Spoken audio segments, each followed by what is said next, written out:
تم قرآن کریم کی کوئی ایک آیت پیش کرو جس میں اللہ ارشاد فرماتا ہے یا ایھا النبی لست بنور، ہے نبی تم نور نہیں ہو، نور نہ ہونے کی کوئی ایک دلیل پیش کرو۔ ہم نے دلائل پیش کیے، اول ما خلق اللہ نوری، تم نے کہا ضعیف ہے۔ میں کہتا ہوں رب کعبہ کی قسم، تمہارے بڑے بڑے مناظروں سے ہماری ڈسکشن ہو چکی، ہماری ڈیبیٹ ہو چکی، جب بھی ہم نے ثابت کیا حضور نور ہیں، انہوں نے کہا نور نہیں ہے۔ ہم کہتے ہیں دلیل دو، دلائل دیتے ہیں بشریت کے، ارے بشریت تو ہم بھی مانتے ہیں، تم کوئی ایک دلیل دو جس میں اللہ نے فرمایا ہو محبوب تم نور نہیں ہو، تم نور نہیں ہو۔ آج ممبئی کی سرزمین پہ اس بات کو ایک مرتبہ پھر واضح کرتا ہوں اور یہ چیلنج کرتا ہوں، رب کعبہ کی قسم آسمان گر سکتا ہے، آسمان گر سکتا ہے، زمین میں زلزلے آ سکتے ہیں، قیامت آ سکتی ہے، لیکن گستاخ مصطفیٰ میرے آقا کے نور کے خلاف کوئی ایک آیت بھی پیش نہیں کر سکتا۔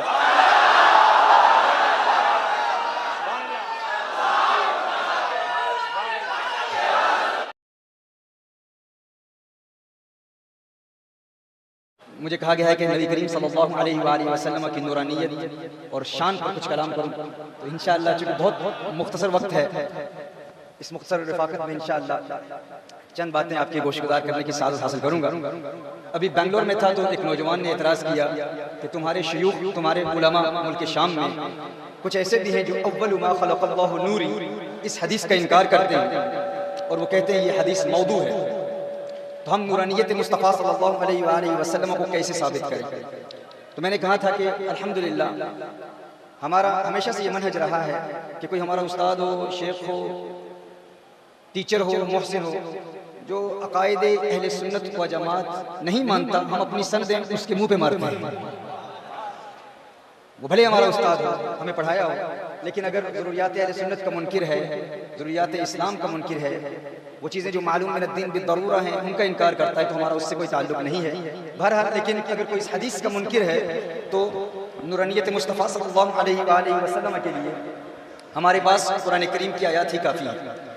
اللہ جل وعلا قرآن کریم میں نبی کریم صلی اللہ علیہ وآلہ وسلم سے ارشاد فرماتا ہے، محبوب یاد کیجئے اس وَإِذْ أَخَذْنَا مِنَ النَّبِيِّينَ، یہ جو اذ ہے نا، اذ علماء نحو کے نزدیک یہ ظرف کے لیے استعمال ہوتا ہے اور اس کا متعلق اذکر ہوتا ہے، اذکر یاد کیجئے۔ اب میں یہاں آج کی اس محفل میں آپ کو کچھ یاد دلاؤں، میں کہوں آپ احباب یاد کیجئے اس وقت کو جب میں صوفی کانفرنس میں آیا تھا، یاد کیجئے اس وقت کو جب عاشقان اعلیٰ حضرت نے اسی شہر ممبئی میں بہت شاندار استقبالیہ دیا تھا۔ جب میں آپ سے کہوں یاد کیجئے، ریممبر دیٹ ٹائم، اس وقت کو یاد کریں۔ کوئی مجھے کہے تم کہہ رہے ہو یاد کرو اس وقت کو، لیکن کہہ اس کو رہے ہو، اس سے رہے ہو جس کا اس وقت وجود ہی نہیں تھا۔ مثال کے طور پر میں سعید نوری صاحب سے کہوں یاد کیجئے اس وقت کو جب میں صوفی کانفرنس میں آیا تھا، ایک بیان کیا تھا، کچھ کہا تھا، آپ لوگ بہت خوش ہوئے تھے۔ کوئی اس محفل میں کھڑا ہو کے کہے ارے اس وقت تو سعید نوری صاحب پیدا ہی نہیں ہوئے تھے، ان کا وجود ہی نہیں تھا، تو آپ کیا کہیں گے؟ آپ کہیں گے کہ بھئی اگر وجود ہی نہیں تھا تو یہ میرا کہنا تو لغو ہوگا نا کہ یاد کیجئے اس وقت کو۔ میرا ان سے یہ کہنا کہ اس وقت کو یاد کیجئے، یہ خود اس بات کی دلیل ہے کہ وہ اس وقت تھے۔ ہاں، اور اگر کوئی کہتا ہے کہ اس وقت نہیں تھے تو وہ مجھے جھوٹا کہہ رہا ہے کہ ثاقب جھوٹ بولتا ہے۔ ثاقب جھوٹا ہے کیونکہ یہ کہہ رہا ہے یاد کیجئے، اس وقت تو ان کا وجود ہی نہیں تھا۔ میں سہیل رکاڈیا صاحب سے کہتا ہوں یاد کیجئے اس وقت کو، تو کوئی کہتا ہے وہ اس وقت تو پیدا ہی نہیں ہوئے تھے، ان کا وجود ہی نہیں تھا۔ تو ہر سمجھدار شخص کہے گا اگر ان کا وجود نہیں تھا تو یہ جھوٹ بول رہا ہے۔ اللہ ارشاد فرما رہا ہے محبوب یاد کیجئے عالم ارواح کی ایک کانفرنس کو، عالم ارواح میں، اسپریچول ورلڈ میں، جب ہم نے انبیاء سے ایک عہد لیا تھا، میثاق انبیاء۔ اب کوئی کہے اس وقت حضور کا وجود ہی نہیں تھا، حضور تو فقط 12 ربیع الاول کو پیدا ہوئے، 1400 سال پہلے پیدا ہوئے، اس پیدائش سے قبل آقا کا میلاد ہی نہیں ہوا تھا، آقا کا میلاد 1400 سال پہلے ہوا، اس سے قبل آقا کا وجود ہی نہیں تھا۔ تو آپ کیا کہو گے؟ آپ کہو گے کہ تم یہ نہیں کہہ رہے کہ آقا کا وجود 12 ربیع الاول سے پہلے نہیں تھا، 1400 سال پہلے نہیں تھا، اس سے قبل نہیں تھا۔ تمہارا یہ کہنا کہ آقا اللہ کی پہلی مخلوق نہیں ہے، اس کا مطلب یہ ہے کہ تم اللہ کو جھوٹا کہہ رہے ہو. کیونکہ اللہ فرما رہا ہے محبوب یاد کیجئے اس وقت کو، یاد کیجئے اس وقت کو. کس وقت کو؟ وہ جب اسپرچل ورلڈ میں، عالم ارواح میں ایک کانفرنس منعقد ہوئی تھی. اللہ نے انبیاء سے ایک عہد لیا تھا، اور وہ کیا تھا؟ اب دیکھیے آغاز کس سے ہوتا ہے. اللہ ارشاد فرماتا ہے من کا، محبوب آپ سے. یہ ان لوگوں کے لیے جواب ہے جو کہتے ہیں کہ قد جاءکم من اللہ نور و کتاب مبین. اس میں نور سے مراد نور معنوی ہے، نور ہدایت ہے، نور حسی نہیں ہے. میں کہتا ہوں اس آیت پر بعد میں کلام ہوگا. تم کہتے ہو کہ تمہارے آقا صلی اللہ علیہ وسلم کا وجود اس فزیکل مینیفیسٹیشن سے قبل تھا ہی نہیں. آقا آج سے 1400 سال پہلے دنیا میں آئے، اس سے پہلے آقا کا وجود نہیں تھا. میں کہتا ہوں آقا کی عظمت تو بہت بلند و بالا، بہت عرفہ و اعلیٰ. آقا کا مقام تو بہت بلند ہے. آپ سب موجود تھے، آپ بھی موجود تھے، میں بھی موجود تھا. ہماری اس فزیکل مینیفیسٹیشن، فزیکل ایگزسٹنس، اس بشری ایگزسٹنس سے پہلے، اس بشری وجود سے پہلے عالم ارواح میں ہم سب موجود تھے. آپ موجود تھے، میں موجود تھا. اللہ نے فرمایا تھا الستو بربکم، کیا میں تمہارا رب نہیں ہوں؟ آپ سب نے کہا تھا قالوا بلا، ہر ایک نے کہا تھا. یہ میٹنگ کہاں ہوئی؟ یہ کلام کہاں ہوا؟ عالم ارواح میں ہوا. آپ بھی موجود تھے، میں بھی موجود تھا. اور پھر قرآن کریم کی اس آیت کی تفسیر میرے آقا صلی اللہ علیہ وسلم خود ارشاد فرماتے ہیں. ایک سوال پیدا ہوتا ہے، آقا آخری نبی ہیں، نبی کریم صلی اللہ علیہ وسلم آخری نبی ہیں، لیکن اللہ نے قرآن کریم میں یہ کیوں ارشاد فرمایا من کا؟ محبوب آپ سے عہد لیا تھا. یہ جو کوننٹ تھا، یہ جو عہد تھا، فرمایا من کا. سوال پیدا ہوتا ہے آقا کریم صلی اللہ علیہ وسلم آخری نبی ہیں، لیکن حضور کا ذکر پہلے کیوں ہوا؟ آقا کے بعد پھر نوح علیہ السلام کا ذکر، پھر ابراہیم علیہ السلام کا ذکر، موسیٰ علیہ السلام کا ذکر، عیسیٰ علیہ السلام کا ذکر. جبکہ آقا آخری نبی ہیں تو آقا کا ذکر آخر میں ہونا چاہیے تھا. قرآن کریم کی آیات کی تفسیر قرآن کریم کی آیات سے بھی ہوتی ہے اور حضور کے فرمان سے بھی ہوتی ہے. نبی کریم صلی اللہ علیہ وآلہ وسلم نے اس آیت کی تفسیر خود ارشاد فرمائی. عن ابی ہریرہ رضی اللہ تعالی عنہ قال قال رسول اللہ صلی اللہ علیہ وسلم فی تفسیر وَإِذْ أَخَذْنَا مِنَ النَّبِيِّينَ مِيثَاقَهُمْ قال كنت اول النبیین فی الخلق وآخرهم فی البعث. پوچھا گیا یا رسول اللہ صلی اللہ علیہ وسلم، ذہن میں یہ سوال پیدا ہوتا ہے آقا آپ آخری نبی ہیں، لیکن آپ کا ذکر پہلے کیوں ہے اور باقی انبیاء کا ذکر بعد میں کیوں ہے؟ میرے آقا صلی اللہ علیہ وسلم نے اس آیا قرآنیہ کی تفسیر خود ارشاد فرمائی. فرمایا ہے میرے امتیوں سنو، ہر چند کے میں آخری نبی ہوں، لیکن قرآن کریم کی اس آیا مبارکہ کے حوالے سے اگر تم ذہنی ارتباط کا شکار ہو، ذہنی تشویش کا شکار ہو، تذبذب کا شکار ہو، یہ جاننا چاہتے ہو کہ آقا کا نام پہلے کیوں لیا گیا، تو کسی بد عقیدہ سے قرآن کی تفسیر نہیں سیکھنی، کسی گمراہ سے قرآن کی تفسیر نہیں سیکھنی. قرآن کی تفسیر سیکھنی ہے تو کس سے سیکھنی ہے؟ آمنہ کے لال سے سیکھنی ہے، مدینے والے سے سیکھنی ہے. کہا میں بتاتا ہوں، سنو، کسی بد عقیدہ کے پاس جانے کی ضرورت نہیں. آیا قرآنیہ کی تفسیر خود حسنین کے نانا نے ارشاد فرمائی. فرمایا کنتو اول النبیین فی الخلق وآخرهم فی البعث. ارے سنو، میں اللہ کا پہلا نبی ہوں اپنی تخلیق کے اعتبار سے اور اپنے ظہور کے اعتبار سے آخری نبی ہوں. میرے آقا صلی اللہ علیہ وآلہ وسلم اللہ کے پہلے نبی ہیں. حضور اکرم صلی اللہ علیہ وسلم اللہ کے پہلے نبی ہیں. کس اعتبار سے؟ تخلیق کے اعتبار سے. تو میں کہتا ہوں وہ جو کہتا ہے اول ما خلق اللہ نوری، موضوع حدیث ہے. میں کہتا ہوں اس حدیث پر کلام بعد میں کریں گے، پہلے قرآن کریم کی اس آیت پر غور کر لو. جب حضور نے خود تفسیر ارشاد فرما دی کہ میرا وجود اس وقت تھا، اور تم سب بھی مانتے ہو تمہارا وجود بھی تھا، ہم سب کا وجود تھا عالم ارواح میں. میرے آقا صلی اللہ علیہ وسلم کی ایک حدیث ہے، صحیح بخاری شریف کی حدیث. نبی کریم صلی اللہ علیہ وسلم ارشاد فرماتے ہیں الارواح جنود مجندۃ. میرے آقا نے ارشاد فرمایا یہ جو ارواح ہیں یہ ایک لشکر کی مانند ہیں. دیکھیے آپ زندگی میں کسی انسان کو دیکھتے ہیں، پہلی مرتبہ دیکھتے ہیں وہ انسان آپ کو اچھا لگتا ہے، آپ کو پیارا لگتا ہے. آپ سوچتے ہیں یار یہ بندہ مجھے کیوں اچھا لگتا ہے، یہ کیوں پیارا لگتا ہے. آج سے قبل میری اس سے ملاقات نہیں ہوئی، میں نے کبھی اسے دیکھا نہیں، اس سے بات نہیں کی، لیکن محسوس یوں ہوتا ہے کہ صدیوں کا رشتہ ہے، محسوس یوں ہوتا ہے کہ مدتوں کا رشتہ ہے. ایک عرصے سے اسے جانتا ہوں. انسانی قلب میں، انسانی دل میں ایک انکلینیشن، ایک قلبی میلان پیدا ہوتا ہے، ایک قلبی رغبت پیدا ہوتی ہے. یار میں اسے جانتا نہیں، کبھی اس سے ملاقات نہیں ہوئی، کبھی اس سے بات نہیں ہوئی، کبھی اس سے گفتگو نہیں ہوئی، لیکن کیوں یہ مجھے اچھا لگتا ہے. اس لو کو ہم ایکسپلین نہیں کر پاتے, سمجھا نہیں پاتے. اچھا کوئی ایسے انسان ہوتے ہیں ہم پہلی مرتبہ ان سے ملتے ہیں, انہیں دیکھتے ہیں تو نفرت محسوس ہوتی ہے, اگرچہ ان کی ریالٹی کو ہم جانتے نہیں, ہم سمجھا نہیں پاتے, ایکسپلین نہیں کر پاتے, یار یہ بندہ مجھے برا کیوں لگتا ہے, اچھا کیوں نہیں لگتا, اس نے مجھ پر کوئی ظلم نہیں کیا, کوئی نقصان نہیں دیا, کوئی نقصان نہیں پہنچایا, کوئی تکلیف نہیں پہنچائی, لیکن یہ مجھے اچھا کیوں نہیں لگتا. میرے آقا صلی اللہ علیہ وسلم نے اس کی وضاحت کی ہے. اسی کو انگریزی میں لو ایٹ فرسٹ سائٹ کہتے ہیں. when you see someone and you fall in love with them and you can't explain why you're in love with that person, آپ سمجھا ہی نہیں پاتے کہ یہ بندہ مجھے اچھا کیوں لگتا ہے. میرے آقا صلی اللہ علیہ وسلم نے ارشاد فرمایا, تمہاری اس فزیکل ایگزسٹنس سے پہلے, اس دنیا میں آنے سے پہلے عالم ارواح میں تم تھے, اور تمہاری روح عالم ارواح میں جس کی روح سے قریب تھی, اگر زندگی میں اس سے ملاقات ہو جائے تو تمہیں اس سے پیار ہو جاتا ہے. تم اسے حقیقتاً اس دنیا سے جانتے ہو. یہ رشتہ اس دنیا کا نہیں ہے, یہ پرانا رشتہ ہے, یہ بہت پرانا تعلق ہے, یہ محبتوں کا تعلق, یہ چاہت, یہ الفت, یہ اتحاد, یہ یونٹی, یہ یا رسول اللہ صلی اللہ علیہ وسلم کی صدائیں بلند کرنے والوں کا یہ اجتماع, اور یہ نوجوانوں کا ٹھاٹھے مارتا سمندر, یہ عاشقان اعلیٰ حضرت اور عاشقان سرکار تاج الشریعہ کے یہ دیوانے جو یہاں موجود ہیں, ہمارا رشتہ یہاں کا نہیں ہے. میں برطانیہ سے آیا ہوں, بھائی تم لگتے کیا ہو میرے, تمہارا تعلق کیا ہے مجھ سے, کون ہو تم؟ میں کہتا ہوں تمہارا مجھ سے کوئی تعلق نہیں, لیکن میرے دل کو تمہاری طرف رغبت ہے, میرے دل میں تمہارے لیے پیار ہے, محبت ہے. تمہارے لبوں پر یہ مسکراہٹ کی سجاوٹ, یہ کھلکھلاہٹ, یہ مسکرانا مجھے اچھا کیوں لگتا ہے؟ کیونکہ ہمارا رشتہ اس دنیا کا نہیں, یہ رشتہ رضوی بریلویوں کا, یہ اس دنیا کا رشتہ ہے.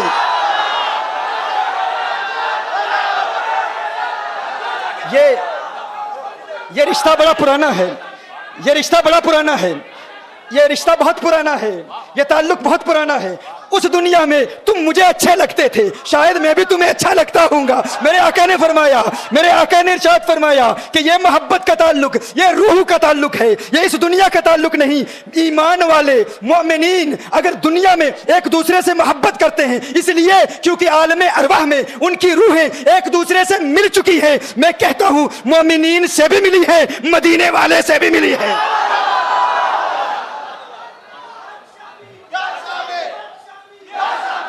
یہ تعلق بہت پرانا ہے. اچھا, لیکن کیا آپ کو اس عالم ارواح کی ملاقات یاد ہے؟ کیا ہمیں اس اسپرچل ورلڈ کی ملاقات یاد ہے جب ہم ملے تھے؟ یاد کیوں نہیں ہے؟ کچھ لوگ کہتے ہیں چونکہ ہمیں یاد نہیں ہے اس لیے شاید ہم تھے ہی نہیں. چونکہ ہمیں یاد نہیں ہے جب ہم ملے تھے ایک دوسرے سے. میں کہتا ہوں تمہیں یاد نہیں ہے اس لیے کیونکہ ہمارے صوفیاء فرماتے ہیں, اولیاء فرماتے ہیں, خواجہ غلام فرید کوٹ مٹھنی رحمت اللہ تعالی علیہ اس کی وضاحت فرماتے ہیں پنجابی زبان میں, میں وضاحت کروں گا آپ کی زبان میں بھی. وہ فرماتے ہیں کن فیکون جد رب فرمایا اسی وی اتھے ہاں سے. وہ فرماتے ہیں جب اللہ نے کن فیکون فرمایا نا تو ہم بھی وہاں تھے. جب اللہ نے ہمیں تخلیق کیا عالم ارواح میں, اسپرچل ورلڈ میں, اس وقت ہم موجود تھے. فرمایا کالو بلا اسی کنی سنیا, ہم نے کالو بلا اپنے کانوں سے سنا ہے, کوئی گونگے ڈورے نہ سے. ہم بہرے نہیں تھے, ہم بھی موجود تھے. میں آپ کو یاد دلانا چاہتا ہوں اس اسپرچل ایگزسٹنس کی. آپ بھی تھے, میں بھی تھا, لیکن یاد کیوں نہیں آتی؟ وہ ملاقات یاد کیوں نہیں ہے؟ کہا کن فیکون جد رب فرمایا اسی بھی اتھے ہاں سے, کالو بلا اسی کنی سنیا, ہم نے اپنی کانوں سے سنا تھا, کوئی گونگے ڈورے نہ سے, ہم بہرے نہیں تھے. اصل مقام لا مکان سی ساڈا اسی آن بتاں وچ پھاسے. ہماری حقیقت, ہماری ریالٹی ایک اور مکان تھا, ایک دوسرا مکان تھا. لا مکان وہ نہیں, اللہ والا لا مکان نہیں, ایک اور مکان تھا. وہ کون سا مکان تھا؟ کہا یہ وہ مکان ہے جسے آج تم سمجھ نہیں پاتے. کیوں؟ کیونکہ تمہاری روح اس قفس میں, اس پنجرے میں, اس بت میں پھنسی ہوئی ہے. کہا اصل مقام لا مکان سی ساڈا اسی آن بتاں وچ پھاسے. اس نفس پلیت جا کیتا کوئی اصل پلیت تے نہ سے. اس نفس نے, اس پلید نفس نے ہمیں ناپاک کر دیا ہے. آج بھی اگر تم نفس کی ناپاکی کو دور کر دو, دل کی سیاہی کو دور کر دو, دل کو پاک کر لو, خانہ دل کو پاک کر لو. کہا کونین کے والی خسرو خوباں سیاح لامکاں نازش ہر دو جہاں صلی اللہ علیہ وسلم سے محبت کا رشتہ استوار کر لو. تزکیہ نفس کے مراحل طے کر لو. دلوں کو چمکاؤ, دل چمکیں گے, وہ عالم ارواح کی ملاقاتیں یاد آ جائیں گی. لیکن دلوں کو چمکانے کے لیے ضرورت اس امر کی ہے, اس بارگاہ میں چلے جائیں جس کا دل پہلے سے چمک رہا ہے. وہ روز سکھائے گا, وہ بتائے گا. اس بریلی کے مجاہد کی بارگاہ میں حاضر ہو جاؤ, وہ راستہ دکھائے گا. وہ کہے گا جاؤ مدینے کی گلیوں میں, مدینے والا نظر ڈالے گا اور پھر دل چمکے گا. اور پھر تم کہو گے ہاں ہاں ارے گستاخو, تم نے کہا تھا دلوں کو چمکانے والا کوئی نہیں ہے. سنو, اعلی حضرت نے کہا چمک تجھ سے پاتے ہیں سب پانے والے, میرا دل بھی چمکا دے چمکانے والے. دلوں کو چمکو.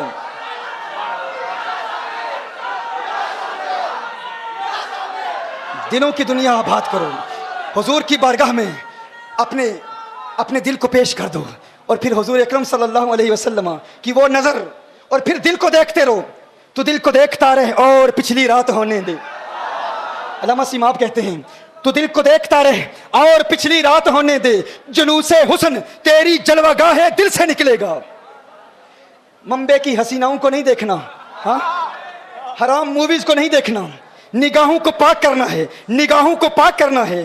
جب رات کے وقت دل چاہے کہ کوئی مووی دیکھ لوں, کہا نہیں مووی نہ دیکھ, تیرے دل کی دنیا آباد ہو رہی ہے. یہ وقت ہے جب تو دل کو دیکھ, کیونکہ رات کے وقت تو دل کو دیکھتا رہے گا, تزکیہ قلب کے مراحل طے کرتا رہے گا, آقا کی بارگاہ میں درود و سلام کے گجرے نچھاور کرتا رہے گا. پھر وہ وقت آئے گا تو بھی کہے گا تو دل کو دیکھتا رہے اور پچھلی رات ہونے دے. جلوس حسن میری جلوہ گاہ دل سے نکلے گا. میں اپنے دل کو یوں پیش نظر سیماب رکھتا ہوں کہ میرا چاند جب نکلا اسی منزل سے نکلے گا. میرا چاند جب نکلا اسی منزل, مدینے کا چاند جب نکلا اسی منزل سے نکلے گا. لیکن اس کے لیے جب وہ چمک مل جاتی ہے, جب روشنی مل جاتی ہے, اس نور والی بارگاہ سے جب نور مل جاتا ہے, پھر انسان نور کا انکار نہیں کرتا. ہم تو اوپنلی کہتے ہیں اس اسپرچل ورلڈ میں ہم تھے, اور اس اسپرچل ورلڈ میں سب سے پہلی ایگزسٹنس کس کی ہے؟ حضور کی ہے, نبی کریم صلی اللہ علیہ وسلم کی. اب قد جاءکم من اللہ نور, ان کو سمجھیے, تمہاری جانب اللہ کی طرف سے آیا ایک نور. کہا یہ نور معنوی ہے, نور حسی نہیں. میں کہتا ہوں حضور کی روح کو تو مانتے ہو نا, کہ حضور کی روح اللہ کی پہلی مخلوق ہے, تو کیا حضور کی روح نور ہدایت نہیں ہے؟ اگر اس بات کو تسلیم کر لیں تو جھگڑا ہی ختم. حضور کی روح کو تو مانتے ہیں نا, اپنی روح کو مانتے ہو, بھائی قرآن سے ثابت ہے.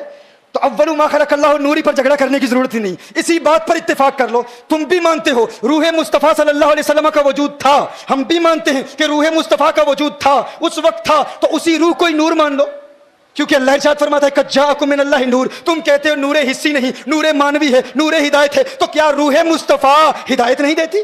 تو وہی روح مصطفیٰ نور مصطفیٰ ہے, وہی روح مصطفیٰ نور مصطفیٰ ہے, اور وہ ہدایت بھی دیتا ہے.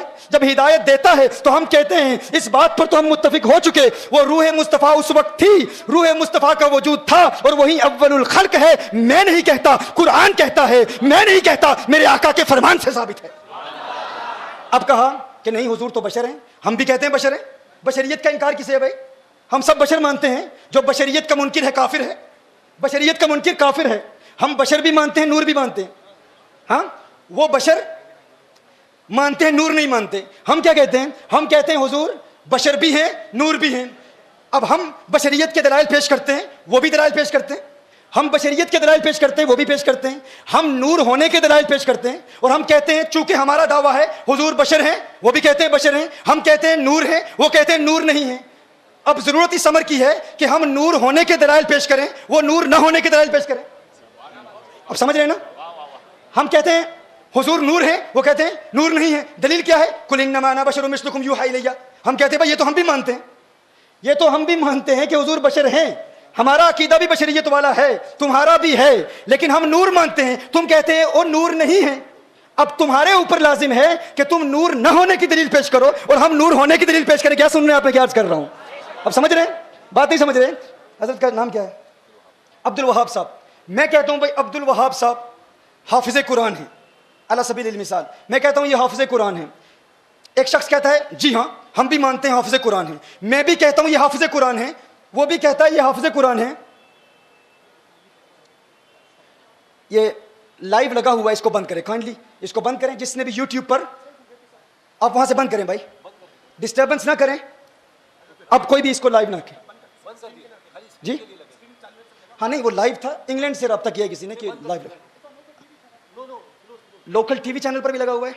دیکھیے کچھ ایسے مسائل ہیں جن پر میں دیکھوں گا، ابھی وقت ہوگا تو بات کروں گا. بڑے سنگین قسم کے بے جا الزامات بھی لگائے گئے بغیر کسی دلیل کے، لیکن اس لیے میں چاہتا ہوں چونکہ ہم اپنے تمام بزرگوں کا احترام کرتے ہیں، وہ ہمارے شیوخ ہیں، ہاں ان کا مقام، ان کی عظمت کا اعلان ہم ہمیشہ کرتے ہیں الحمدللہ، لیکن ہم کہتے ہیں کہ جو کہا گیا ہے اس کو ثابت کیا جائے. بہرحال اس پر بات کریں گے، لیکن اس وقت میں یہ عرض کروں گا کہ کوئی بھائی جو اس کو لائیو نہ چلائے. یہ بتا رہے ہیں کہ لوکل چینلز پر بھی چل رہا ہے، تو لوکل چینلز پر بھی بالکل آف کر دیں. میں نے کہا تھا میں آؤں گا، لیکن ہوتا کیا ہے، ایک چیز کاٹ کے پھر ڈال دی جاتی ہے، دوسری کاٹ کے پھر علیحدہ ڈال دی جاتی ہے، اور اس سے بدگمانی ہوتی ہے، بدگمانی پہ. تو یہ یہاں ہم نے بہت دیکھا ہے، یہاں بہت دیکھا، صرف اور صرف یہ اس ریکارڈنگ کی وجہ سے یہ معاملات ہوتے ہیں، غلط فہمیاں ہوتی ہیں. تو آپ بالکل بند کر دیں اس کو، رہنے دیں. ٹھیک ہے.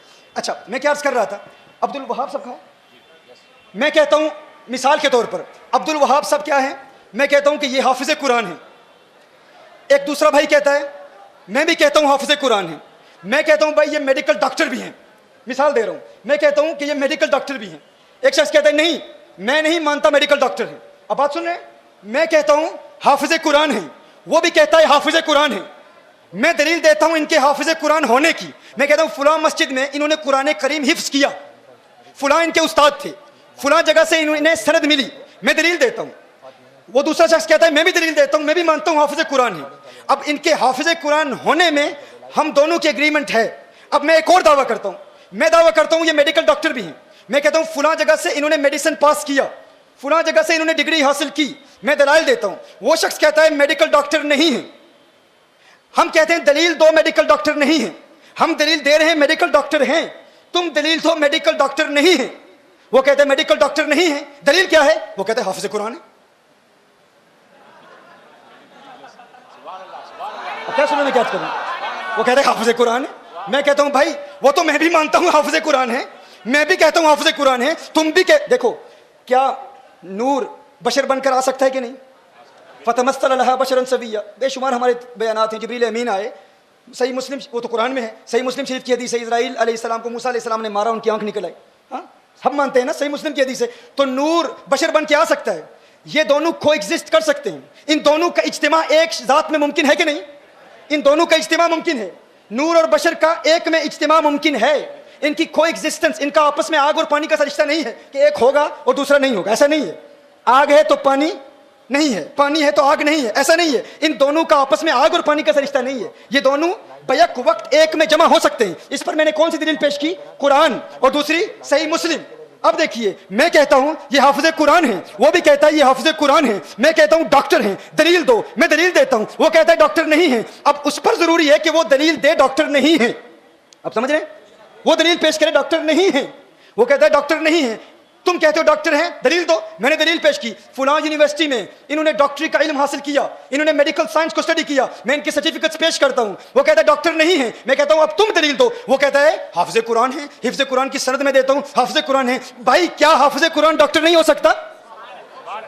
کیا حافظ قرآن ڈاکٹر نہیں ہو سکتا؟ کیا ان دونوں کا ایک میں اجتماع ممکن نہیں ہے؟ کتنے ایسے حفاظ قرآن ہیں جو ڈاکٹر بھی ہیں. تم کہتے ہو حافظ ہیں، میں بھی مانتا ہوں حافظ ہیں. ان دونوں میں ہمارا اتفاق ہو چکا. اب میں کہتا ہوں ڈاکٹر ہیں، تم کہتے ہو ڈاکٹر نہیں ہیں. اب میرے اوپر لازم ہے میں دلیل پیش کروں ان کے ڈاکٹر ہونے کی، تم دلیل پیش کرو ان کے ڈاکٹر نہ ہونے کی. میں دیتا ہوں دلائل، ڈاکٹر ہیں، میں سند دکھاتا ہوں، سرٹیفکیٹ دکھاتا ہوں، ان کی سرجری میں لے جاتا ہوں جہاں یہ پریکٹس کرتے ہیں. اب کہتا ہوں تم بتاؤ ڈاکٹر نہیں ہے. وہ کہتا ہے میں بھی دلیل دیتا ہوں. دلیل کیا ہے؟ حفظ قرآن کی سند دکھا رہا ہے، دیکھو حافظ قرآن ہے، حافظ قرآن ہے. میں کہتا ہوں عقل کے اندے، عقل کے ناخن لے. اگر تم ثابت کرنا چاہتا ہے ڈاکٹر نہیں ہے تو ڈاکٹر نہ ہونے کی دلیل پیش کر. این اسی طرح ہم کہتے ہیں حضور بشر ہیں، ہم کہتے ہیں قل انما انا بشر مثلکم یوحى الی انما الہکم الہ واحد. جو بشریت کا منکر ہے، کافر ہے، وہ بھی کہتے ہیں حضور بشر ہیں، وہ بھی وہی دلائل پیش کرتے ہیں. ہم کہتے ہیں حضور نور ہیں، دلیل دو. ہم کہتے ہیں قد جاءکم من اللہ نور و کتاب مبین. اسی طرح قرآن کریم کے بے شمار دلائل پیش کرتے ہیں. اب ہم کہتے ہیں تم دلیل پیش کرو، حضور نور نہیں ہے. دلیل کیا لاتے ہیں؟ قل انما انا بشر مثلکم یوحى الی. وہی رٹا، ڈاکٹر نہیں ہے دلیل دو. حافظ قرآن ہے, حافظ قرآن ہے, حافظ قرآن ہے. ہم کہتے ہیں نور نہیں ہے, دلیل دو. بشر ہیں, بشر ہیں, بشر ہیں. اب بات سمجھنے میں کیا عرض کر رہا ہوں, نور نہ ہونے کی دلیل دو. وہ تو ہم بھی مانتے ہیں حافظ قرآن ہے, لیکن ہم کہتے ہیں ڈاکٹر ہیں. اب تم دلیل دو ڈاکٹر نہ ہونے کی. ہم بھی مانتے ہیں بشر ہیں. اب بشریت کی رٹ نہ لگاؤ, اب بشر بشر نہ کہو, کیونکہ وہ ہم بھی مانتے ہیں. اب ہم نے کہا نور ہونے کی دلیل کیا ہے, قد جاءکم من اللہ نور و کتاب مبین. اب تم قرآن کریم کی کوئی ایک آیت پیش کرو جس میں اللہ ارشاد فرماتا ہے یا ایھا النبی لست بنور, ہے نبی تم نور نہیں ہو. نور نہ ہونے کی کوئی ایک دلیل پیش کرو. ہم نے دلائل پیش کیے. اول ما خلق اللہ نوری, تم نے کہا ضعیف ہے. میں کہتا ہوں رب کعبہ کی قسم, تمہارے بڑے بڑے مناظروں سے ہماری ڈسکشن ہو چکی, ہماری ڈیبیٹ ہو چکی. جب بھی ہم نے ثابت کیا حضور نور ہیں, انہوں نے کہا نور نہیں ہے. ہم کہتے ہیں دلیل دو, دلائل دیتے ہیں بشریت کے. ارے بشریت تو ہم بھی مانتے ہیں, تم کوئی ایک دلیل دو جس میں اللہ نے فرمایا ہو محبوب تم نور نہیں ہو, تم نور نہیں ہو. آج ممبئی کی سرزمین پر اس بات کو ایک مرتبہ پھر واضح کرتا ہوں اور یہ چیلنج کرتا ہوں, رب کعبہ کی قسم آسمان گر سکتا ہے, آسمان گر سکتا ہے, زمین میں زلزلے آ سکتے ہیں, قیامت آ سکتی ہے, لیکن گستاخ مصطفیٰ میرے آقا کے نور کے خلاف کوئی ایک آیت بھی پیش نہیں کر سکتا.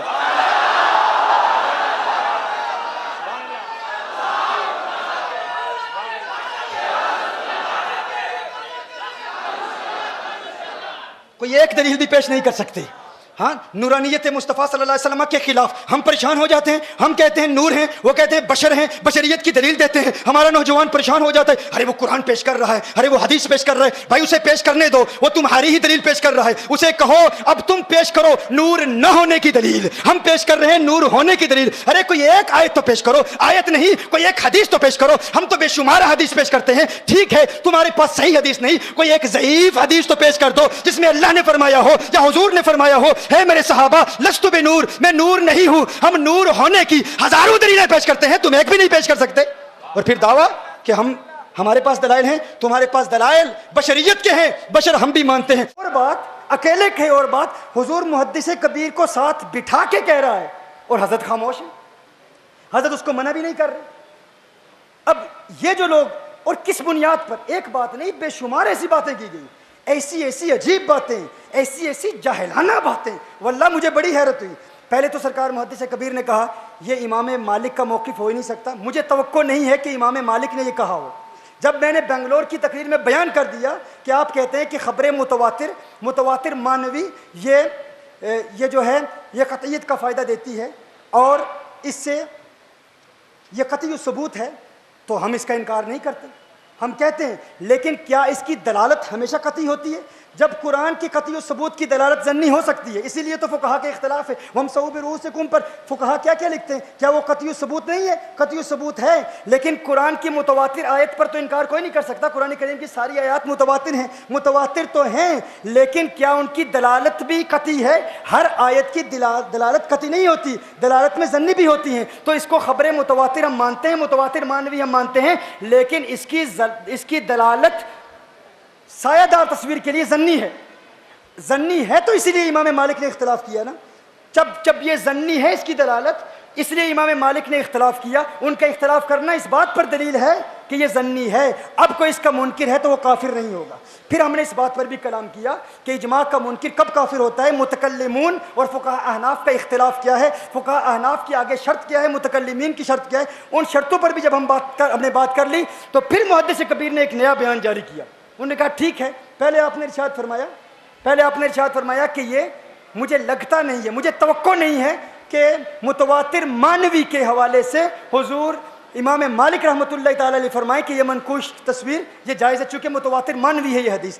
پھر جب میں نے وضاحت کر دی تو اس کے بعد بیان بدلا. آپ نے فرمایا ٹھیک ہے امام مالک کے نزدیک یہ حرام نہیں ہے, لیکن احناف کے نزدیک تو حرام ہے. تو اس سے ایک اور بات واضح ہو گئی کہ کم از کم آپ نے یہ تو تسلیم کر لیا, کم از کم یہ تسلیم کر لیا کہ یہ اجماعی حرام نہیں ہے. ہم آپ کا شکریہ ادا کرتے ہیں.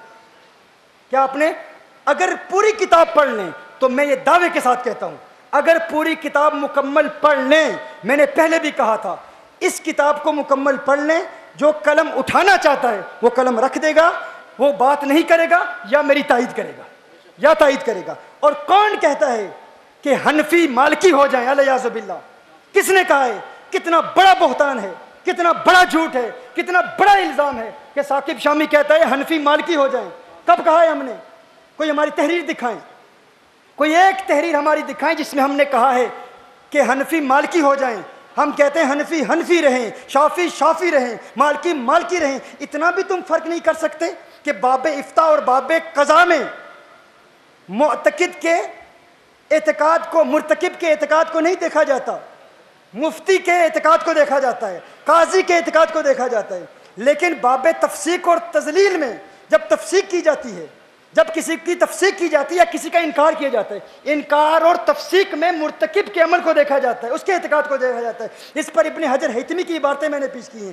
کیوں اعلیٰ حضرت رحمہ اللہ دیہات کے جمعے کے متعلق ارشاد فرماتے ہیں اگرچہ امام کا قول ہے کہ یہ ناجائز ہے لیکن اعلیٰ حضرت نے فرمایا منع نہ کرو. اس طرف توجہ کریں، یہ ٹیکنیکل باتیں ہیں، یہ غور بھی کریں گے تو بہت مشکل سے سمجھ آئیں گی، غور کرنے کے بعد بھی مشکل سے سمجھ آئیں گی. اگر غور ہی نہ کریں گے تو پھر کیسے سمجھ آئے گی؟ اس کے علاوہ جمعہ کے خطبے کے حوالے سے بلند آواز میں دعا کرنا، اعلیٰ حضرت رحمہ اللہ نے امام کا قول بیان کیا ہے، لیکن اگر کوئی ایسا کر رہا ہے تو فتاوی رضویہ میں ہے، اس پر انکار نہیں ہوگا. کیوں؟ لا تفسیق بالاجتہادیات. حضور محدث کبیر حفظہ اللہ تعالی فرماتے ہیں یہ مجتہدین مطلق کے مختلف فی مسائل ہیں. تو میں نے اس پر عرض کیا اگر صرف مجتہدین مطلق کے مختلف فی مسائل میں تفسیق نہیں کی جاتی، مقلدین کے مختلف فی مسائل میں تفسیق کی جاتی ہے ہر مسئلے میں، تو میں پوچھتا ہوں مجتہدین کے مختلف فی مسائل تو بہت تھوڑے ہوتے ہیں، اکثر مختلف فی مسائل تو مقلدین کے ہوتے ہیں. کیا حضور محدث کبیر مقلد ہیں یا نہیں، یا مجتہد ہیں؟ مقلد ہیں نا. سرکار تاج الشریعہ بھی مقلد ہیں، لیکن آج سرکار تاج الشریعہ ساری زندگی فرماتے رہے کہ تصویر کا مسئلہ، غیر سایہ دار تصویر، یہ اجماعی حرام ہے. لیکن آج محدث کبیر فرما رہے ہیں کہ نہیں، اجماعی حرام نہیں ہے. تو کیا یہ حضور تاج الشریعہ کے خلاف گئے یا نہیں گئے؟ تو اب ہم کس کی تفسیق کریں گے؟ کیا تم تاج الشریعہ کو فاسق کہو گے یا محدث کبیر کو فاسق کہو گے؟ نہیں، ہم کسی کو نہیں کہیں گے. ہم کہیں گے دونوں مقلد ہیں اور مقلدین کے مختلف فی مسائل میں تفسیق نہیں ہوتی. خود ہی پھنس گئے اس مسئلے میں. بالکل صحیح، بالکل صحیح. دیکھیں میرے نزدیک میرے حنفی بزرگوں، وہ حنفی علماء جو کہتے ہیں تمباکو نوشی ناجائز ہے، تمباکو نوشی ناجائز ہے، حرام کہتے ہیں، سرکار اعلیٰ حضرت اس کو جائز کہتے ہیں. تو کیا اب ہمیں حق حاصل ہے کہ محدث کبیر جو تمباکو رکھتے ہیں اپنے منہ میں، کیا اس کی بنیاد پر ہم انہیں فاسق کہہ سکتے ہیں؟ کیونکہ محدث کبیر فرماتے ہیں کہ مجتہدین کے مختلف فی مسائل میں صرف تفسیق ہوتی ہے، مقلدین کے مختلف فی مسائل میں تفسیق نہیں ہوتی. تو کیا ہم العیاذ باللہ محدث کبیر کو فاسق کہہ سکتے ہیں؟ ہم کہیں گے ہم کبھی نہیں کہتے. کیوں؟ کیونکہ یہ مسئلہ مختلف فی ہے، اختلافی مسئلہ ہے. اختلافی مسئلے میں اعتبار مرتکب کے اعتقاد کا ہوتا ہے، اگر وہ جائز سمجھتا ہے تو اس کے لیے جائز ہے. این اسی طرح جو بھی مدنی میاں صاحب کے ماننے والے، ان کے فتوے پر عمل کرنے والے جواز کے قائل ہیں تو ان کے لیے جائز ہے، کیونکہ مسئلہ مختلف فی ہے. لیکن سرکار تاج الشریعہ کے موریدین کو تصویر بنانے کی اجازت نہیں ہے، کیونکہ تم حرام سمجھتے ہو، تم معتقد ہو اس کی حرمت کے. اب تم تصویر بناؤ گے تو تم گنہگار ہو، فاسق ہو. اب میں تمہیں منع نہیں کرتا تو میں خود گنہگار ہو جاؤں گا. مختلف ہی ہے. ہم چشتیوں کی اگر محفل قوالی ہو رہی ہو، اگر محفل قوالی ہو رہی ہے، میری بات سنیں. کون سی قوالی کی محفل؟ مخلوط محفل نہیں، جس میں عورتیں ہوں وہ نہیں، جس میں کفریہ کلمات کہے جا رہی ہوں وہ نہیں. شرطوں کی پابندی کے ساتھ اگر قوالی کی محفل ہو رہی ہو مکمل، کیونکہ مسئلہ یہ بھی مختلف ہی ہے. جرأت کرتے ہو تو مفتی اعظم ہند کے خلاف بات کرو نا. انہوں نے فرمایا تھا، مفتی اعظم ہند نے خود فرمایا ہے کہ چونکہ اس میں کچھ لوگ مبتلا ہو چکے ہیں تو ان مبتلاؤں، یہ جو لوگ مبتلا ہو چکے ہیں، ان کے مبتلا ہونے کی وجہ سے اب چونکہ کچھ لوگوں نے اختلاف کیا ہے تو ان کے اختلاف کی وجہ سے اب یہ جو لوگ مبتلا ہیں اب ان کی تفسیق نہیں ہوگی، اب ان کو ہم فاسق نہیں کہیں گے. کیوں نہیں کہیں گے؟ اسی لیے اعلیٰ حضرت رحمہ اللہ مشائخ کی چوچا کا احترام کرتے ہیں. بدعقیدہ نے ہم پر اعتراض کیا تھا، اس نے کہا اعلیٰ حضرت فرماتے ہیں قوالی سننے والا فاسق. اعلیٰ حضرت فرماتے ہیں قوالی سننے والا فاسق. فاسق کی تعظیم کرنے والے کا حکم کیا ہے؟ بتاؤ. اعلیٰ حضرت رحمۃ اللہ تعالی. اب یہ کون کہہ رہا ہے؟ سنو اس بات کو. کون کہہ رہا ہے؟ گمراہ لوگ کہہ رہے ہیں، بدعقیدہ لوگ کہہ رہے ہیں. کہتے تم امام احمد رضا کا دفاع کرتے ہو، بتاؤ فاسق کی تعظیم کرنے والے کا حکم کیا ہے؟ فاسق کی جو تعظیم کرتا ہے وہ فاسق ہے یا نہیں؟ فاسق ہے نا. تو اعلیٰ حضرت رحمہ اللہ فرماتے ہیں قوالی سننا فسق ہے. لیکن خود اعلیٰ حضرت رحمہ اللہ عبد الغنی نابلسی رحمۃ اللہ تعالیٰ علیہ کو بار بار فتاوی رضویہ میں عارف باللہ لکھتے ہیں، بار بار سیدی لکھتے ہیں، تو فاسق کو عارف باللہ لکھنا کیسا؟ کیونکہ عبد الغنی نابلسی نے آلات موسیقی کے جواز پر پوری کتاب لکھی ہے، پوری کتاب لکھی ہے۔ تو اب اعلیٰ حضرت رحمۃ اللہ تعالیٰ علیہ اگر عبد الغنی نابلسی رحمۃ اللہ تعالیٰ علیہ کو عارف باللہ کہہ رہے ہیں اور پھر فاسق بھی کہہ رہے ہیں، تو اب پتہ چلا اب تفریق ضروری ہے، فرق کرنا ضروری ہے کہ عمومی تفسیق کیا ہوتی ہے اور شخصی تفسیق کیا ہوتی ہے۔ جب ہم کہتے ہیں کہ قوالی سننے والے فاسق ہیں وہ اور ہے، کسی کا نام لے کے اسے فاسق کہنا اور ہے، شخصی تفسیق اور ہے، عمومی تفسیق اور ہے۔ ہم کہیں گے کہ یہ فتوی فسق مؤول ہے، ہم اس کی تعویل کرتے ہیں۔ جس طرح فتوی کفر کی تعویل کی جاتی ہے، اسی طرح فتوی فسق کی بھی تعویل کی جاتی ہے۔ ہم نے بدعقیدہ گمراہ لوگوں کو جواب دیا، ہمارا جواب سنیے۔ جواب یہ ہے کہ اعلیٰ حضرت رحمہ اللہ اسی کو فاسق کہہ رہے ہیں جو اس مختلف فی مسئلے کی حرمت کا قائل ہے، حرمت کے قائل ہونے کے بعد سنتا ہے تو وہ فاسق ہے، اگر جواز کا قائل ہے تو فاسق نہیں ہے، عارف باللہ ہے۔ اگر اس کے علاوہ آپ کے پاس کوئی جواب ہے تو پیش کریں، بتائیں۔ آپ بھی تو کہتے ہیں نا ہم بزرگوں سے یہ بات نہیں کہہ رہے، یہ ہمارا لہجہ نہیں ہے، ہم ان چمچوں سے بات کر رہے ہیں۔ ہاں وہ جو جھوٹ بول رہے ہیں، خود من گھڑت قصے، من گھڑت کہانیاں، ایسی ایسی عجیب باتیں ثاقب شامی نے کتاب پہنچائی نہیں۔ اب تو گواہ بھی موجود ہیں، اب تو ان کی ریکارڈنگ بھی آ گئی ہے، بالکل واضح طور پر انہوں نے کہا ہم نے کتاب پہنچائی ہے، اور ایک بندے نے نہیں 3 گواہیاں ہیں، اور دعاؤں کی بھی۔ بھائی کم از کم اتنی تو بات ہوتی ہے نا، کم از کم اتنا تو حق حاصل ہے نا ہمیں ہم سے بات تو کر لیتے نا ایک مرتبہ۔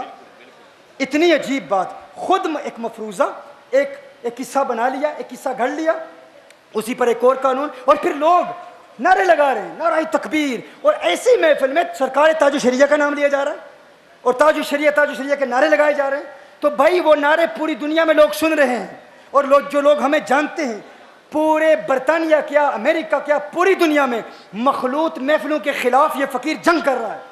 مخلوط محفلیں جو ہوتی ہیں جس میں پیر اپنی مریدنیوں سے ملتے ہیں، پوری دنیا میں الحمدللہ ہزاروں لاکھوں بہنیں ہیں جو ہمارے سلسلے میں بیعت ہیں، لیکن آج دن تک کوئی عورت ہمیں ملی نہیں ہے، کیونکہ عورتوں سے ملنا پیر کا یہ اجماعی حرام ہے، اس کی حرمت پر اجماع ہے، اس کو جائز کہنے والا اجماع کا منکر ہے، جو اس کے جواز کا قائل ہے وہ اجماع کا منکر ہے۔ اب کیا ہے، چونکہ ہم نہیں ملتے، دنیا جانتی ہے، یہ نادان انسان کہتا ہے کہ ٹی وی پر آنے والے عورتوں سے میک اپ کراتے ہیں، عورتوں سے میک اپ کراتے ہیں۔ اللہ کے بندے، تجھے کس نے بتایا؟ جو بندہ پوری دنیا میں کسی عورت سے ملتا نہیں ہے وہ کسی عورت کو اپنے چہرے پر ہاتھ رکھنے دے گا؟ الیاذ باللہ، ایسا سری جھوٹ، ایسا سری جھوٹ۔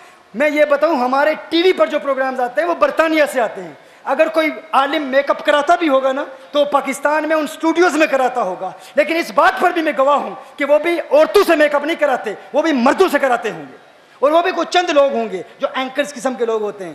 علماء میں یہ عادت نہیں ہے، اور ہم تو برطانیہ میں، ہم تو وہاں کے اسٹوڈیوز سے پروگرام نشر کرتے ہیں۔ ہمارے متعلق ایسی بات کرنا جو سری جھوٹ ہے، لیکن کرتے وہ کرتا تو اس کا حق ہے۔ بھائی کر بھی رہے ہو یہ بات اور بغیر کسی شاہد کے کر رہے ہو،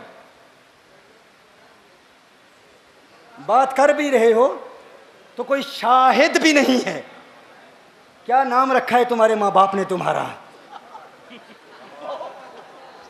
کوئی شاہد بھی نہیں ہے، وہاں کوئی گواہ بھی نہیں ہے، ہاں کوئی گواہ بھی موجود نہیں ہے، بغیر کسی گواہ کے کوئی دلیل نہیں، کوئی شاہد نہیں، اور کہا جا رہا ہے، اور ایسا مفروضہ، ایسی فرضی بات گھڑ کے اب ہم چھوڑیں گے نہیں۔ میں نے بتایا تھا ایک ایک بات کی تہ تک ہم پہنچیں گے، ایک ایک بات کی گہرائی تک ہم پہنچیں گے۔ محدث کبیر کو بدنام کر رہے ہو، ان کو سامنے بٹھا کر ایسی باتیں کر رہے ہو، اور پھر جھوٹ۔ اور یہ بھی بتا دوں، اجماعی کی رٹ لگانے والوں، باقی مسائل میں اختلاف ہوتے ہیں لیکن بدگمانی اجماعی حرام ہے، بدگمانی اجماعی حرام ہے، اس کی حرمت پر تو اجماع ہے، بغیر دلیل کے اتنی بڑی بات۔ اور جو بندہ ایک اتنا بڑا جھوٹ بول سکتا ہے، اتنی بڑی بات کر سکتا ہے، ایک اتنا بڑا جھوٹ بول سکتا ہے، تو اس سے آپ بات دیکھ سکتے ہیں، قیاس کر سکتے ہیں کہ ایک اتنی بڑی جھوٹی بات ہے تو باقی باتوں میں بھی کتنا بڑا جھوٹ ہوگا۔ ہمیں کیا تکلیف تھی بھائی؟ ہم نے اگر ایک سید کے دفاع میں اگر دلی میں کہا کہ کچوچا کے مشائخ کی توہین کرنے والا مجھ سے سرکار تاج الشریعہ کے ساتھ محبت کا اظہار کرے اور مجھے آ کے کہے کہ تم تصویر کو حرام تو کہہ دو لیکن فلاں سید جو ایسا ہے ایسا ہے اس نے اس فتنے کو پوری دنیا میں پھیلا دیا، وہ نہ بولتا تو آج یہ فتنہ نہ پھیلتا، کہ ایسی غلیظ زبان استعمال کی گئی۔ میں نے کہا وہ جو میں نے اس وقت بھی کہا تھا کہ کچھ سمجھ کر ہی ہوا ہوں موجے طوفان کا حریف، ورنہ میں بھی جانتا ہوں عافیت ساحل میں ہے۔ ہم بھی آتے نا، آ کے سرکار تاج الشریعہ کی تعریف کرتے، اعلیٰ حضرت کی تعریف کرتے، سرکار کی شان بیان کرتے، سارے خوش ہو رہے تھے، ہاں، لیکن اس مسئلے پر کلام اس لیے کیا کیونکہ ہم اتحاد اہل سنت چاہتے ہیں، ہاں، ہم اتحاد اہل سنت چاہتے ہیں، ہم کہتے ہیں تمام اہل سنت یونائٹڈ ہو جائیں، یونٹی چاہتے ہیں۔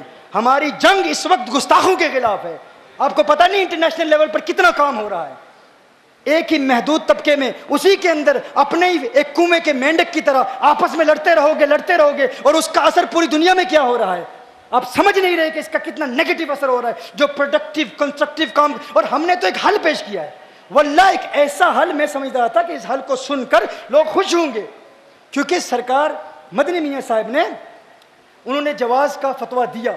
ہم نے یہ کہا کہ جو حرام سمجھتے ہیں اپنے علماء کی اتباع میں، اور اس میں یہ بھی بتاتا ہوں، جس طرح میں نے کہا ہم ہرگز نہیں کہتے کوئی حنفی مالکی ہو جائے، ہرگز نہیں کہتے کوئی شافی حنفی ہو جائے، نہ، ہم کہتے ہیں حنفی رہے، شافی رہے، مالکی رہے، لیکن انکار نہیں عن المنکر اور تفسیق اس میں اور افتاء میں فرق تو کرو نا، کم از کم اتنا تو پتہ ہونا چاہیے نا کہ مفتی کے لیے، یاد رکھو یہ اصول یاد رکھو، آج پھر بتا رہا ہوں، غلط باتیں بیان کی جا رہی ہیں اور خود ساختہ من گھڑت قصے کہانیاں بنا کے میری کتاب کو پڑھے بغیر، مسلک اعتدال کو پڑھے بغیر خود چند بیانات ادھر سے لیے، چند بیانات ادھر سے لیے اور کہا کہ یہ کوئی فتنہ پھیلا رہا ہے۔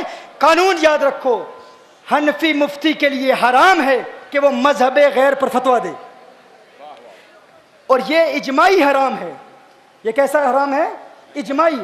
شافی مفتی، کوئی قاضی مذہب غیر پر فیصلہ سنائے تو اس کے لیے اجماعی حرام، کوئی مفتی مذہب غیر پر فتویٰ دے اجماعی حرام۔ حنفی مفتی مذہب غیر پر فتویٰ نہیں دے سکتا، مذہب مالکیہ پر فتویٰ نہیں دے سکتا، مالکی مذہب شافی پر فتویٰ نہیں دے سکتا، حنفی مفتی مذہب حنفی پر فتویٰ دے گا، شافی مفتی مذہب شافی پر فتویٰ دے گا۔ اس پر اجماع ہے تمام مذاہب کا، کبھی ہم نے یہ نہیں کہا کہ حنفی مفتی مذہب غیر پر فتویٰ دے۔ ہاں، تفسیق کے مسئلے میں، انکار کے مسئلے میں، انکار کے لیے حکم مختلف ہے۔ انکار میں مرتکب کے اعتقاد کو دیکھا جاتا ہے، جس طرح اعلیٰ حضرت رحمۃ اللہ تعالی علیہ کے فقہی مسائل کی مثالیں میں نے پیش کی اور بے شمار مثالیں میں پیش کر چکا ہوں کہ اس پر انکار نہیں کیا جائے گا۔ اگر کسی کا عمل مذہب غیر پر ہو جاتا ہے تو وہ فاسق نہیں ہے، ہاں وہ گنہگار ہے۔ وہ گنہگار کیوں ہے؟ وہ اس لیے گنہگار نہیں ہے کہ اس کا عمل مذہب غیر پر ہو گیا، وہ اس لیے گنہگار ہے کہ اس نے اپنے مذہب کا علم حاصل نہیں کیا۔ مثال کے طور پر احناف کے نزدیک گوہ کھانے کا حکم، لزرڈ کھانے کا حکم، احناف اور شوافے کا اختلاف ہے۔ اسی طرح مور کے کھانے کا علم حکم شافیوں اور حنفیوں کا اختلاف ہے۔ یہ مسائل اختلافی ہیں۔ حضرت یہ بات ختم کر رہا ہوں میں، ہم چاہتے ہیں آپ ہمیں دعائیں دیں تاکہ یہ بزرگ چونکہ یہ موجود ہیں، بزرگ ہمیں دعاؤں سے نوازیں گے۔ میں صرف یہ آخری بات، یہ پیغام پہنچانا چاہتا ہوں کہ بدگمانی نہ کی جائے، یہ نہ کہا جائے، ہم کہتے ہیں تفسیق، فاسق کہنا اور انکار کرنا، اس میں اور فتویٰ دینے میں بہت بڑا فرق ہے۔ اس میں فقیر ابھی کہتا ہے واضح طور پر میرا وہی موقف ہے جو ابن عابدین کا ہے، جو انہوں نے رد المحتار میں بیان کیا، میرا وہی موقف ہے جو امام شرم بلالی کا ہے، میرا وہی موقف ہے جو عبد الغنی نابلسی کا ہے، میرا وہی موقف ہے جو امام احمد رضا خان فاضل بریلی کا ہے۔ کتاب کو پڑھو، کتاب کو پڑھو، میں کہتا ہوں کتاب کو پڑھو، اگر رد کرنا چاہتے ہو تو تحریری رد کرو، محدث کبیر جیسی شخصیت کو بدنام نہ کرو، اور یہ جو بدنام کرنے والے ہیں ہم ان سے کوئی بات نہیں کریں گے۔ اب بات ہوگی تو سرکار محدث کبیر کی تحریری رد جب آئے گا، ایک بات کو انہوں نے مان لیا، دوسری بات انہوں نے کہی کہ چھوٹی داڑھی رکھنا شافیوں کے نزدیک جائز ہے، سرکار تاج الشریعت ساری زندگی فرماتے رہے کہ یہ اجماعی حرام ہے، لیکن محدث کبیر نے اس بات کو قبول کیا کہ شافعی اگر چھوٹی داڑھی رکھے تو اس کی تفسیق نہیں کی جائے گی۔ تو کیا آپ کوئی کہے گا کہ محدث کبیر سرکار تاج الشریعہ کے مخالف ہو گئے؟ نہ، ہم یہ کہتے ہیں، پھر میں کہوں گا وہ مخالف نہیں ہیں، بزرگوں میں فقہی مسائل میں اختلاف ہو سکتا ہے۔ جس طرح محدث کبیر تصویر بنا کر حج پر جاتے ہیں، لیکن حضور مفتی اعظم ہند حج اور عمرے کے لیے بھی تصویر بنانے کو حرام سمجھتے ہیں، تو کیا محدث کبیر حضور مفتی اعظم ہند کے دشمن ہو گئے؟ نہ وہ فاسق نہ یہ فاسق۔ اور کہا شریعت سے امان اٹھ جائے گی۔ شریعت سے امان اس صورت میں اٹھے گی جب آپ ہر ایک کو فاسق کہیں گے، تو پھر پیچھے بچے گا کون؟ سارے اشرفی فاسق، دعوت اسلامی والے فاسق، سنی دعوت اسلامی والے فاسق، چشتی فاسق، اور پھر سارے بریلوی رضوی بھی فاسق، ہر بندہ دوسرے کے قول کے مطابق پہلا فاسق۔ شریعت سے امان اس صورت میں اٹھتی ہے۔ ہم نے ایک حل پیش کیا ہے، کوئی فاسق نہیں ہے، مسئلہ اختلافی ہے تو اعتبار مرتکب کے اعتقاد کا ہوگا۔ اشرفی کہے گا اگر تم کہتے ہو قوالی ناجائز ہے تو تمہارے لیے ناجائز ہے، اگر ہم کہتے ہیں تمباکو نوشی ناجائز ہے ہمارے لیے ناجائز ہے، تمہارے لیے جائز ہے۔ تم جائز سمجھ کر اگر سگریٹ بھی پیتے ہو تم فاسق نہیں ہو، ہم پیتے ہیں تو ہم فاسق ہو جائیں گے۔ یہ اختلافی مسائل ہیں، اختلافی مسائل میں اعتبار مرتکب کے اعتقاد کا ہوتا ہے۔ فرق کرو مفتی کے فتوے، قاضی کی قضا اور پھر تفسیق اور انکار کے میں جو فقہاء نے فرق کیا ہے، اس فرق کو نہیں سمجھ پاتے۔ میں بتا رہا ہوں تمہاری تقریروں کی وجہ سے لوگوں نے مجھے یہاں تک کہہ دیا محدث کبیر حدیث میں ماہر ہوں گے لیکن فقہ میں وہ نالج نہیں رکھتے۔ برطانیہ سے لوگ یہ کہہ رہے ہیں، میں نے کہا نہیں، ان کی ایک گفتگو میں نے سنی، ان کو سمجھا، وہ مذاہب احناف میں گہرائی رکھتے ہیں، وہ اس کو عمیقانہ نگاہ سے دیکھتے ہیں، لیکن ان کو بدنام ان کے چند چمچے کر رہے ہیں، چند نمائندے کر رہے ہیں، اور ان کی بات ہم نہیں سنیں گے، ان کا جواب ہم نہیں دیں گے، اور حق کا بیان ہم علی اعلان کریں گے۔ میں نے کہا تھا ہمیں کسی کا خوف نہیں، کسی کا ڈر نہیں، حق بات کا اعلان سرے دار کریں گے، یہ جرم کر جرم ہے سو بار کریں گے۔ ہم نے حل پیش کیا ہے تاکہ ہندوستان ہو، پاکستان ہو، امریکہ ہو، پوری دنیا میں ہو، اعلیٰ حضرت فاضل بریلی رحمہ اللہ سے محبت کا حق شافعیوں کو بھی ہے، مالکیوں کو بھی ہے، حنبلیوں کو بھی ہے، تاج الشریعہ کے محبین عرب دنیا میں بھی پائے جاتے ہیں۔ محدود نہ کرو، نہ کہو کہ فلاں کو حق ہے فلاں کو حق نہیں ہے۔ ایک شافعی مجھے ملا، اس نے کہا یہ لوگ تمہیں تو بدنام کریں گے۔ جو ہندوستان میں آیا کہا تم نے مزہ چکھ لینا ہے، کچھ ہی وقت باقی ہے، یہ تمہیں بھی سنیت سے خارج کریں گے۔ میں نے کہا نہیں، یہ تمہاری سوچ ہے، میرے تاج الشریعہ کی سوچ یہ نہیں ہے۔ تاج الشریعہ بہت وسعت قلبی رکھتے ہیں، بہت وسیع قلب رکھتے ہیں۔ کچھ لوگوں نے ان کو بدنام کرنے کی کوشش کی، وہ تو پردہ فرما چکے۔ فقیر آیا صرف اس پیغام کو لے کر کہ تمام اتحاد کرو، ایک پلیٹ فارم پر جمع ہو جاؤ، فقہی مسائل پر اختلاف نہ کرو، یہ مختلف فی مسائل ہیں، یہ اختلاف ہمیشہ رہے گا۔ اگر ان بنیادوں پر اختلاف کرتے رہے تو پھر شریعت سے امان اٹھ جائے گی، ہر شخص دوسرے کو فاسق کہے گا۔ اب ہم کسی کو فاسق نہیں کہنے دیں گے، ہم کہیں گے اگر اجماعی حرام ہے تو پھر اس کی تذلیل بھی کی جائے گی، پھر فقہاء کے قول کے مطابق تکفیر بھی کی جائے گی، متکلمین کے قول کے مطابق تفسیق بھی کی جائے گی۔ اور اگر وہ حرام سمجھ کر کرتا ہے، اگر اجماعی حرام کو حلال سمجھتا ہے تو اسے کہا جائے گا تو اجماعی حرام کا منکر ہے۔ لیکن فرق تو کرو۔ لیکن رفتہ رفتہ اب ہماری باتوں کو وہ مان رہی ہیں۔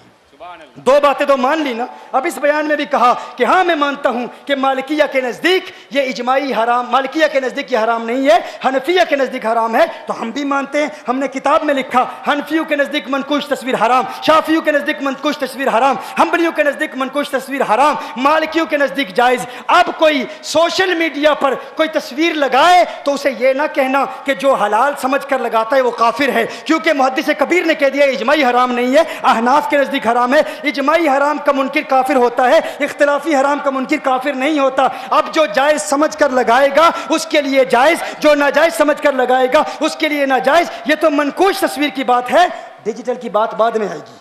ابھی تو تکفیر کا دروازہ بند ہوا، تذلیل کا دروازہ بند ہوا۔ اب آگے ہم چلیں گے رفتہ رفتہ، آہستہ آہستہ کہ تفسیق کے احکام کیا ہیں۔ میری ایک تمنا ہے، حضور محدث کبیر کی بارگاہ میں ایک التجا، ایک گزارش، ایک مرتبہ بالاستیعاب اس مکمل کتاب کو پڑھ لیں۔ ایک مفتی نے کہا مجھے 4 مرتبہ میں نے پڑھا، پھر میں نے اس کتاب کو سمجھا ہے۔ 4 مرتبہ پڑھنے کے بعد کچھ لوگوں کو یہ عادت ہوتی ہے، ہمارے دوستوں کو، اگر سابقہ مطالعہ میں کوئی چیز نہ آئے، نہیں سمجھ آ رہی، اچانک کوئی نئی چیز مل جائے تو وہ اس کے خلاف ہو جاتے ہیں۔ بھائی اگر نئی معلومات آپ کو مل رہی ہیں، یہ نئی نہیں ہے، پرانی ہیں، ہمارے بزرگوں کے لکھی ہوئی ہیں، لیکن اگر تمہارے مطالعے میں نہیں آئی تو علم میں نکھار کب پیدا ہوتا ہے؟ اگر نئی چیز سنی تو علماء کے پاس جاؤ. ہم کوئی بڑے عالم مفتی نہیں ہیں، ہم تو طویلب خدام خویدم العلماء ہیں، اس میں بھی ہمارا شمار نہیں ہوتا. ہم تو کہتے ہیں کہ اگر ہمیں کوئی مسئلہ سمجھ نہیں آتا ہم بزرگوں کے پاس جاتے ہیں، ان سے پوچھتے ہیں، ان سے تحقیق. ابھی تو تمہیں پتہ بھی نہیں کہ کن کن بزرگوں نے اس کتاب کی تصدیق کی ہے. جب تقریر سامنے آئے گی نا تو پھر مجھے تم نے غیر مقلد کہا.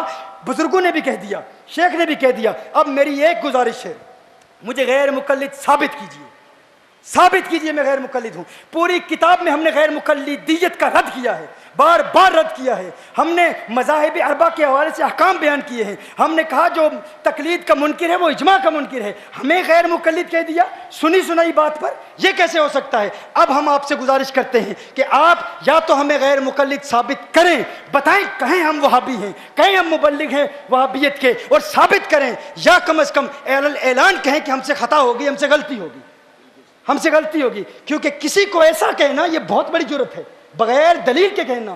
اور حضرت کا مقام تو بہت بڑا ہے، ہم بدگمانی نہیں کرتے. ہم کہتے ہیں حضرت کو کسی نے غلط انفارمیشن دی، غلط معلومات دی اور کسی کرتے. یقیناً کسی چھوٹے کی یہ شرارت ہے، کسی چھوٹے نے یہ شرارت کی ہے، اور اس کی شرارت بغیر کسی شہادت کے ہے. ہاں کوئی شاہد ہے ہی نہیں. اللہ ہمیں اس میں بمسمى شاہد بنائے، اللہ ہمیں احقاق حق کی توفیق عطا فرمائے. واللہ میں ان لوگوں کو جانتا ہی نہیں ہوں کون ہیں، کون ہے میں نہیں جانتا. اللہ جل وعلا ہمیں حق کہنے، حق کو قبول کرنے کی توفیق عطا فرمائے.